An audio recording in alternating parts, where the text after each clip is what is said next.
But I want to ask you about China, because here's an excerpt from Vice President Mike Pence. He's set to speak this morning. He's going to double down on the administration's tough stance on China. And he says Beijing is employing a whole-of-government approach to advance its influence and benefit its interests. It's employing this power in more proactive and coercive ways to interfere in the domestic policies and politics of the United States. He goes on to say, to put it bluntly, President Trump's leadership is working. China wants a different American president. China is meddling in America's democracy.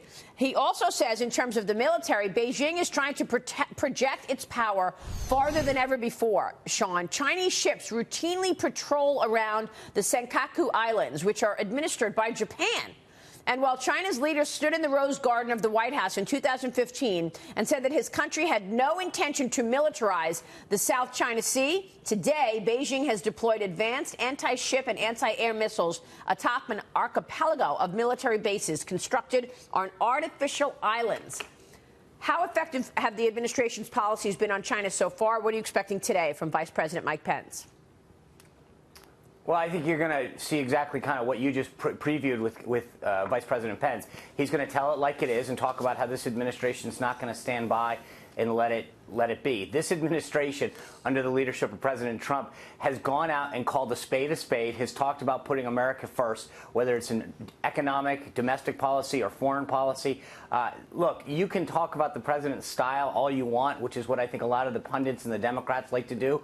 But I like to talk about the results, and whether it's China, South Korea, the economy, NAFTA, renegotiating that to the United States-Mexico-Canada agreement, all of these things are getting done. He's delivering for the American people and getting results. I think you're going to see the same thing with China. He's not afraid to call it like it is, go to these world leaders, talk about the fact that he can have a personal relationship, but he's going to make sure that he puts America's interests first. And the vice president's speech today, I think, will lay that out crystal clear. Sean, it's Lindsay Bell here. You are right. We're making great strides on the trade front, especially with the Canada and Mexico deal that was just announced. But what about the timing of this speech by Pence and the aggression that he's taking in it? While we're trying to negotiate better trade deals with China, and they have in the past said, look, the U.S. is two-faced. They're coming at us, very fiercely and things like military and what Pence is going to talk about today. But then at the same time, they say they want to negotiate and come up with a solid trade deal. Well, I think if there's one thing we can probably all agree on, no matter where you come from on the political spectrum across this country, it's that this president isn't following traditional norms and policies and protocols, but he's delivering. Look at whether, we talked about trade for a second. He didn't go through the normal necessary processes. So he said, I don't like NAFTA. It's been enforced for almost 25 years. It's not serving this country as well as it could be. It needs to be modernized. People quibbled over the tactics that he used and calling different people names. He delivered. You look at South Korea. He taunted Kim Jong-un for a while. He came together. We've delivered. There hasn't been a missile fired out of North Korea in months now. And when it comes to China, again, people are more focused on the process and the style as opposed to the results. I believe this is going to continue a pattern of the president being successful in engaging world leaders to the benefit of the United States. Well, you're right. And that's why his detractors are out of their minds insane, because the outcomes are just, you can't argue with them. I mean, this recently installed USMCA deal, or NAFTA 2.0, facing resistance from some lawmakers. Some praise the provisions for dairy farmers and autos. Others are arguing that the new deal shows the limits to President Trump's America First agenda, criticizing its similarity to the old NAFTA agreement. But the bottom line is, it looks like Justin Trudeau blinked.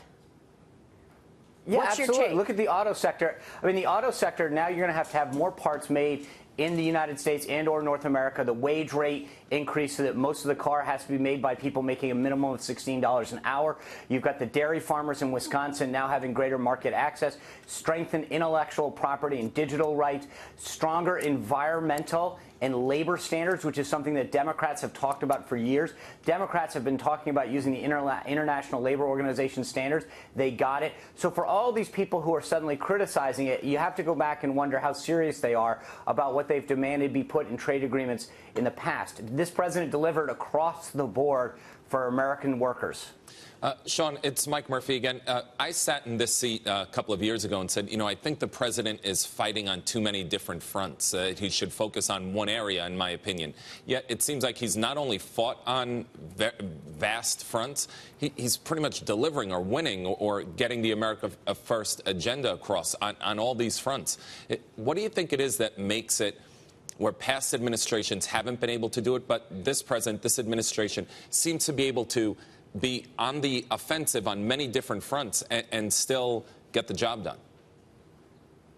Well, I think it goes back to something I said a second ago, Mike, which is that he's not looking to adhere to every historical norm and protocol. And so normally, you're right, the traditional agenda, Republican or Democrat, would say these are our 3 or 4 priorities.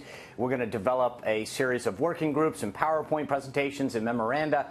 This president isn't willing. He understands that he has a finite amount of time in office, and he wants to deliver for the American people, both domestically and abroad. And he's not going to sit back and wait for a bunch of bureaucrats to develop policies and memos to get sent back and forth.